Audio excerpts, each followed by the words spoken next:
Elena pulled her cleaning cart through the marble hallway of the Kensington apartment, her worn sneakers silent against the polished floor. It was her favorite time of day, the early afternoon when the wealthy residents were at work and she had the vast, silent spaces to herself. For 3 years, she had cleaned for Marcus and Victoria Chen, a couple whose wealth seemed as endless as the London skyline visible from their floor-to-ceiling windows. Marcus was a financial consultant, a man who wore suits that cost more than Elena made in a month, and Victoria was an interior designer who changed the decorative pillows seasonally. Elena knew their home intimately, the way the light hit the Persian rug at noon, the smell of Victoria's expensive candles, the spot behind the toilet where dust always gathered. She knew their secrets too, the small, human ones, like the half-empty bottles of sleeping pills in Marcus's nightstand and the love letters Victoria kept hidden in her lingerie drawer, letters that were not written by her husband. But Elena was paid to be invisible, to see everything and say nothing. Her own life was a world away, a cramped studio in Whitechapel where she shared a wall with a family who fought every night. Every penny she earned was divided between rent, noodles, and the relentless, growing stack of medical bills from back home. Her daughter, Sophia, was 8 years old and needed a surgery that the public hospital kept delaying, a surgery that would cost £30,000 in a private clinic. It was an impossible sum, a number that lived in Elena's chest like a permanent ache. On this particular Tuesday, Elena was cleaning the guest bathroom, a space larger than her entire kitchen. She was on her hands and knees, scrubbing the base of the toilet, when her brush hit something that clinked. She reached behind the curved porcelain and her fingers closed around a small, metallic object. It was a USB drive, black and unmarked, coated in a thin layer of dust. It must have fallen and rolled there, hidden for weeks, possibly months. Her first instinct was to place it on the counter, a task for her employers to find later. But as she stood up, holding the small device, curiosity pricked at her. In her world, people hid cash under mattresses, not USB drives behind toilets. The wealthy, she thought, hid different things. She slipped the drive into the pocket of her uniform, a small act of rebellion against her own invisibility. For the rest of the afternoon, as she vacuumed the master bedroom and polished the glass dining table, she could feel its weight against her thigh. Back in her studio that evening, she sat on the edge of her narrow bed, her old laptop balanced on her knees. Her hands trembled slightly as she inserted the drive. A folder appeared on the screen, labeled simply with a date from 6 months prior. She clicked it open and found a series of video files and scanned documents. The first video was dark, grainy, shot in what looked like a warehouse. She turned up the volume, her heart starting to pound. The footage showed a group of people, huddled against a wall. They were women, their faces gaunt with exhaustion and fear. A voice in the background, a man's voice, spoke in a language Elena did not recognize. Then Marcus Chen walked into the frame. He was not wearing a suit. He was wearing a dark jacket and holding a tablet, checking off items on a list as if he were inspecting inventory. The camera angle shifted, showing a line of shipping containers. Elena's blood ran cold. She closed the video and opened a document, a scanned contract with names and passport numbers. Another file contained bank transfer records, accounts in Cyprus and Panama, all tracing back to a shell company she recognized from a piece of mail she had once seen on Marcus's desk. The truth was undeniable. The respectable financial consultant, the man who tipped her with a crisp £20 note every Christmas, was the head of a human trafficking network. He was not moving money for clients, he was moving people. Elena sat in the dark for a long time, the laptop screen the only light in the room. Her first thought was to call the police. It was the right thing to do, the only thing a decent person would do. But then the thought of her own status, her expired visa, the risk of deportation, flooded her mind. The police were not her friends. They were a gateway to a system that would send her back, empty-handed, while Sofia grew sicker. For 2 days, Elena went to work as usual, cleaning other apartments, but her mind was trapped in that warehouse video. The image of those women haunted her, a mirror to her own desperation. On the third night, unable to sleep, she looked at the bank transfer records again. She saw the amounts, the hundreds of thousands of pounds flowing like water. And then a terrible, impossible thought took root. Marcus Chen had more money than God. He would not miss a small portion of it. 30,000 pounds, the exact price of Sophia's surgery, was a rounding error in his world. She could take it, just enough, and no one would ever notice. It was not justice, she knew that. It was survival. The next morning, she began to plan. She had access to his home, his files, his life. She knew his schedule better than his wife did. She knew he worked late on Thursdays and played squash on Saturday mornings. The idea was simple, terrifying, and addictive.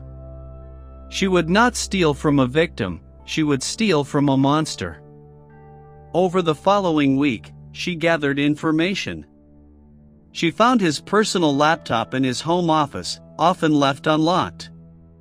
One afternoon, while Victoria was at a spa, Elena quickly copied every financial document she could find.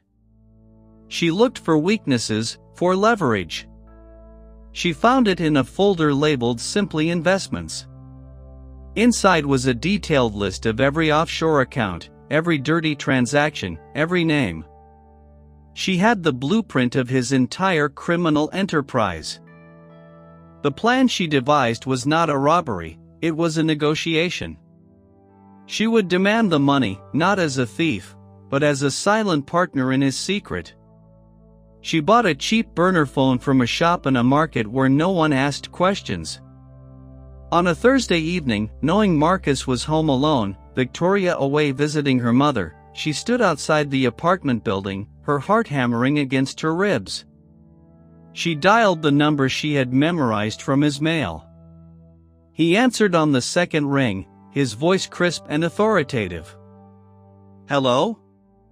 Elena took a breath. "Mr. Chen," she said, her accent thicker with nerves. "I have something that belongs to you. A USB drive. The one from behind the toilet." There was a long, dead silence on the other end. She could almost hear him thinking, the gears turning in his head. "Who is this?" he asked, his voice now low and dangerous. "I have copies," Elena continued, her words tumbling out. "I have the videos from the warehouse. I have the bank accounts in Cyprus. I am not asking for much. I need 30,000 pounds. You will not miss it. You will put it in a bag and leave it in the trash can behind the Tesco on Caledonian Road. Tomorrow night at 9. If you call the police, or if you try to find me, I will send everything to every news outlet in London." She hung up before he could respond. Her hands were shaking so violently she could barely hold the phone.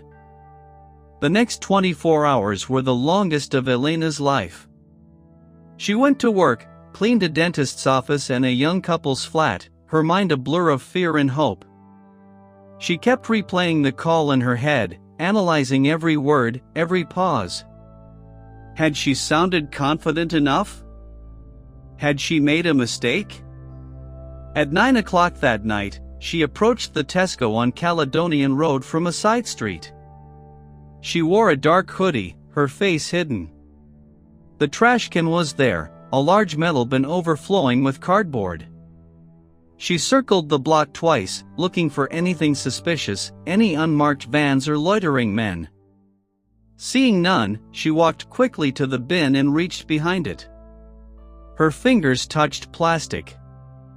A black bin bag, heavy and solid. She grabbed it and walked away, not running, not looking back. Back in her studio, she locked the door and opened the bag on her bed. Stacks of 20-pound notes, neat and clean. She counted frantically.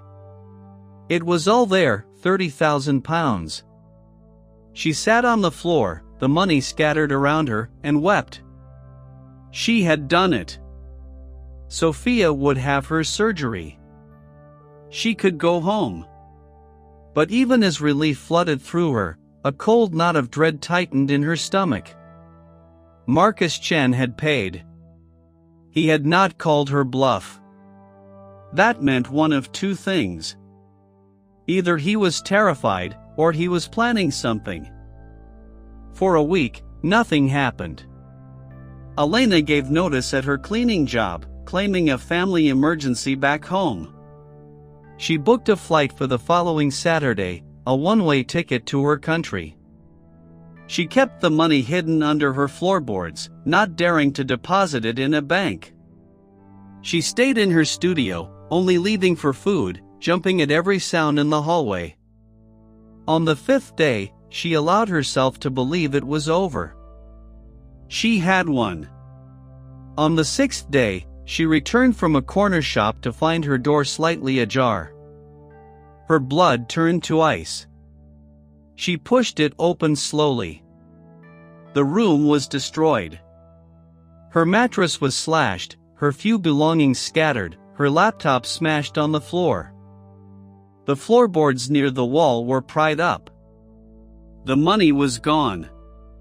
She stood in the wreckage, a hollow silence ringing in her ears. They had found her. Marcus had not just paid her, he had followed her. A wave of nausea washed over her. She had been so careful, so sure of her invisibility, but she was just a cleaner. He was a man with resources, with connections, with people who knew how to find a poor immigrant woman in a big city. The burner phone was still in her pocket. She pulled it out, her hand trembling. It rang before she could dial. She answered, not speaking. Marcus's voice was calm, almost pleasant. "Elena," he said. "We need to talk. You took something that wasn't yours. But more importantly, you saw something you shouldn't have. That is a much bigger problem." He knew her name. He knew everything. Elena did not run. Where would she go?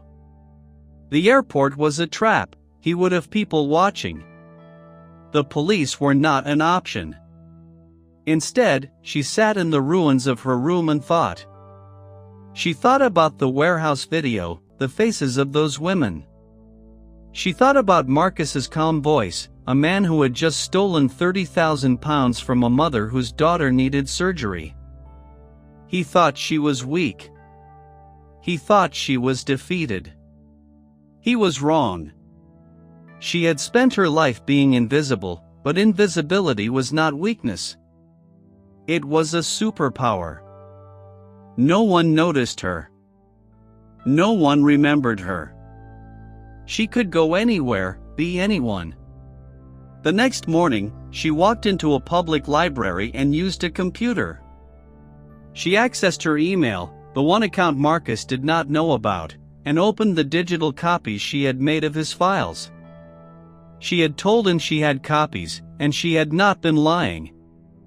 The originals were on the smashed laptop, but the copies lived in the cloud, safe and waiting. She spent the day researching, learning everything about Marcus Chen. His habits, his properties, his business partners. She learned that he owned a small warehouse in the Docklands, a place registered under a different shell company. She suspected it was the one from the video. That night, she took the tube to the Docklands, a desolate area of old industrial buildings being slowly consumed by new luxury apartments. She found the warehouse easily. It was dark, seemingly abandoned. But there was a single light on in an upstairs office. For 3 nights, Elena watched the warehouse. She saw the comings and goings, the vans with no markings, the men who looked like they did not want to be seen. She saw Marcus arrive twice, always late, always in his expensive car. On the 4th night, she saw something new.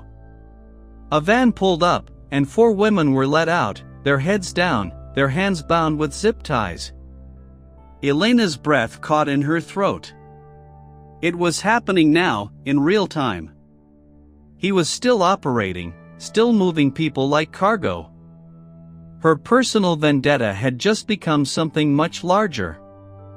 She could not just run anymore. She could not just take money and disappear. She had to stop him. Not for justice, not for revenge, but because those women were Sophia, were anyone who was unlucky enough to be caught in the gears of a world that did not care. The next day, she did not go to the library. She went to a different kind of shop, one that sold surveillance equipment to private detectives. With the last of her savings, she bought a small, high-quality camera with night vision and a long-range lens. That night, she returned to her spot and began to document everything. The license plates, the faces, the transactions. She was building a case, a real one, one that could not be ignored. 2 weeks passed. Elena lived like a ghost, sleeping in hostels, eating cheap sandwiches, always moving. She had amassed a trove of evidence, photos and videos that would put Marcus away for decades. But she still faced the same problem. Who could she trust with it? The local police were too easily compromised. The national agencies seemed too distant. She needed a different approach. She researched investigative journalists in London, finding one name that kept appearing in articles about organized crime, a woman named Sarah Yates who worked for a major newspaper. Sarah had a reputation for being tenacious and, more importantly, incorruptible. Elena found her email address and sent a carefully worded message from another library computer. She did not give her name. She simply said she had proof of a major human trafficking ring operating out of Kensington, and she was willing to share it, but only in person, in a public place, and only if Sarah came alone. The response came within hours. Sarah agreed. They met in the busy food court of a shopping center in Stratford, surrounded by families and office workers. Elena was nervous, but she had chosen this place for a reason. It was safe. Sarah was a sharp-faced woman in her 40s, her eyes quick and assessing. Elena slid a memory card across the table. "Look at this," she said. "Then decide if you want to help me." Sarah Yates looked at the footage on her laptop, her face growing paler with each video. She looked at the documents, the bank records, the names. When she was finished, she closed the laptop and looked at Elena with a new expression, one of respect and horror. "This is massive," she whispered. "This is not just a local story. This is international." Elena nodded. "I know. But I cannot go to the police. I am here illegally." Sarah waved a hand. "That is the least of your problems right now. If this is real, and it looks real, we need to move carefully. These people are dangerous. But I have contacts, good contacts, at the National Crime Agency. People who are not on anyone's payroll." Over the next week, Sarah became Elena's ally and protector. She arranged a secure meeting with 2 NCA agents, a man and a woman who listened to Elena's story without judgment. They verified the evidence, cross-referenced the data, and began building an operation. Elena learned that Marcus Chen was not just a small-time trafficker. He was a major player, connected to networks across Europe and Asia. The NCA had been trying to build a case against him for years, but he was careful, insulated. Elena's evidence was the break they needed. They offered her protection, a temporary visa, and eventually, a path to legal residency in exchange for her testimony. She accepted, but she had one condition. She wanted to be there when they arrested him. The arrest happened on a Thursday night, just like the night Elena had first called Marcus. The NCA had been monitoring the Docklands warehouse for weeks, building on her evidence. They knew a shipment was coming in, a group of 12 women from Eastern Europe. Elena watched from a van across the street, surrounded by agents, as the raid unfolded. It was swift and silent. Officers in tactical gear swarmed the building, their movements precise. Through the van's monitors, she saw Marcus Chin being let out in handcuffs, his expensive suit rumpled, his face a mask of disbelief. He looked up, scanning the street, and for a moment, his eyes seemed to land on the van where she sat. Elena did not flinch. She held his gaze, even though she knew he could not see her. She wanted him to know, somehow, that it was her. The cleaner. The invisible woman. The one he had underestimated. The operation was a complete success. 12 women were rescued and taken to safe houses. Marcus and his lieutenants were arrested. The evidence was overwhelming, the testimony airtight. The story broke the next day, splashed across every newspaper and news site in the country. The respectable financial consultant was revealed as a monster. And the hero of the story, the anonymous cleaner who had risked everything, remained nameless, at her own request. 6 months later, Elena stood in a bright, clean hospital room in a private clinic. The room was not in London, but in her home country, in the capital city where the best doctors practiced. Beside her, a small girl with dark hair and Elena's eyes sat up in bed, watching cartoons on a tablet. Sophia was pale but smiling, a fresh bandage on her chest where the surgeons had worked their miracle. The £30,000 that Marcus had stolen were gone, but the NCA, in gratitude for her cooperation, had helped facilitate a medical grant. The surgery was paid for by a victim support fund, a small irony that Elena appreciated. She no longer cleaned houses. She had a legal residency permit in the UK and a new job working as a liaison for a non-profit that helped trafficking survivors, translating and offering the kind of quiet support that only someone who had been invisible could provide.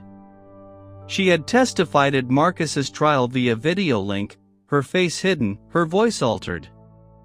He was sentenced to 22 years. She did not watch the sentencing. She was already on a plane, going home to her daughter. As Sophia giggled at the cartoon, Elena leaned down and kissed her forehead. The fear was gone. The running was over. She had won, not with money or power, but with courage and the determination of a mother who refused to stay invisible. The story of the cleaner who brought down a trafficker became legend, a whispered tale in the circles where such things are discussed.